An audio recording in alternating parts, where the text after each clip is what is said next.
বাংলাদেশ ও Saudi আরবের মধ্যে ২০২৫ সালের হজ বিষয়ক দ্বিপক্ষীয় চুক্তি স্বাক্ষরিত হয়েছে। চুক্তিতে এজেন্সি প্রতি ১,০০০ কোটা বহাল রেখেছে সৌদি সরকার। রোববার জেদ্দায় ধর্ম উপদেষ্টা ডক্টর আফম খালিদ হোসেন ও সৌদি হজ ও উমরা মন্ত্রী বিন ফাউজান আল রাবিয়া এই চুক্তি স্বাক্ষর করেন। এ সময় সার্বিক হজ ব্যবস্থাপনা নিয়ে আলোচনা করেন তারা। বাংলাদেশি হজ এজেন্সি প্রতি সর্বনিম্ন হজযাত্রী কোটা ১,০০০ থেকে কমানোর বিষয়টি পুনর্বিবেচনা করার অনুরোধ জানান ধর্ম উপদেষ্টা।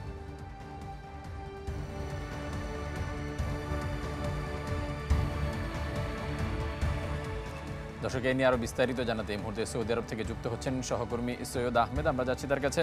সৈয়দ আহমেদ, আপনার কাছ থেকে জানতে চাইব যে বাংলাদেশের যে এজেন্সি প্রতি হজযাত্রীর যে কোটাটা, এটাতে আসলে সুবিধা অসুবিধাটা কি? পাশাপাশি ধর্ম উপদেষ্টার যে অনুরোধ, পুনর্বিবেচনার যে অনুরোধ, সেটা আসলে সৌদি সরকার কতটা আমলে নেবে বলে মনে করেন? জি, ধন্যবাদ আপনাকে। আপনি যেটি যেটি জানিয়েছেন, আসলে দেখেন, এখানে কিন্তু গত অক্টোবরে যখন ধর্ম উপদেষ্টা সৌদি আরবে আসেন, তখন কিন্তু এই এই উপস্থাপনটা কিন্তু করা হয়েছিল সৌদি ধর্মমন্ত্রীর কাছে।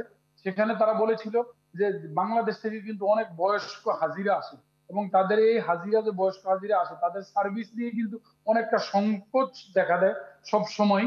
যেটা হজ মিশন যেখানে থাকে, তাদের এখানে একটা কয়েকটি কমিটি হয়, কমিটির মধ্যে সর্বক্ষণই কিন্তু অভিযোগ, হাজিরা হারানো, হাজির আছে, কেউ অসুস্থ হয়েছে, কেউ ডাক্তারের কাছে, বিভিন্ন অভিযোগ আসে। এই ধারাবাহিকতা কিন্তু ধর্ম উপদেষ্টা কিন্তু সৌদি গভর্নমেন্টের কাছে, যেটা ধর্মমন্ত্রীর কাছে সরাসরি তিনি বলেছেন যে ২,০০০ দিছিল, এটা ১,০০০ করো, বা অথবা ২৫০ থেকে ৫০০ করো। এই জিনিসটা যখন যদি হয়, যদি একটা এজেন্সিকে ২৫০ জন হাজির দেওয়া হয় বা ৩০০ জন হাজির দেওয়া হয়, তার মধ্যে তাদের কিন্তু সার্ভিসটা ভালো পাবে। এইটা ছিল ধর্ম উপদেষ্টা বাংলাদেশের পক্ষ থেকে কিন্তু প্রস্তাবটা। কিন্তু সৌদি ধর্ম যিনি মন্ত্রী, তিনি বলেছেন যে যদি এইটা করা হয় তাহলে অনেকগুলি এজেন্সি বেড়ে যাবে। এই এজেন্সি বেড়ে দিতে গেলে সৌদি সরকারি ভাবে তাদেরকে কিন্তু ইয়াটা করাটা কিন্তু কঠিন হয়ে দাঁড়াবে। এই জন্য তারা চাচ্ছে না যে এজেন্সি বাড়িয়ে তারা এই কাজগুলি করার জন্য। এটা হলো তার সৌদি ইয়ার কারণটাই ছিল এটা।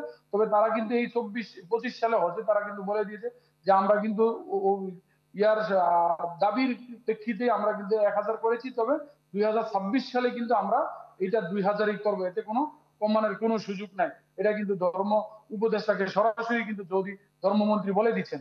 পাশাপাশি আরেকটি আপনি যেটি যেটি বলেছেন যে এই যে হজ ব্যবস্থাপনায় আমাদের যে ব্যবস্থা, এই ব্যবস্থার মধ্যে কিন্তু আসলে অনেকগুলি জিনিস থাকে। যেমন যে হজ প্যাকেজ গুলি, একটা প্যাকেজ আপনাকে যদি আমি বলি যে একটা প্যাকেজ করেছে তারা ১ কিলোমিটার, আর একটা প্যাকেজ করেছে ৩ কিলোমিটার, বা হাজিদের খাবার দেয় নাই, বা তার খাবার নিজেরা খাবে, তাহলে একজন হাজির কিন্তু ৪৫ টাকা কিন্তু পার ডে লাগবে। তাহলে যদি ৩০ দিন থাকে, তাহলে এই টাকাটা কিন্তু আসলে এড করে যদি দেখা হয়, তাহলে কিন্তু হজের খরচ কিন্তু আমরা দেখি না কমছে। আরেকটা জিনিস হলো, তারা কমিয়েছে কি, সামান্য একটা টিকিটের টাকা থেকে কিছু করেছে, আর এমবিআর এর টাকাটা তারা টোটালি বন্ধ করে দিয়েছে।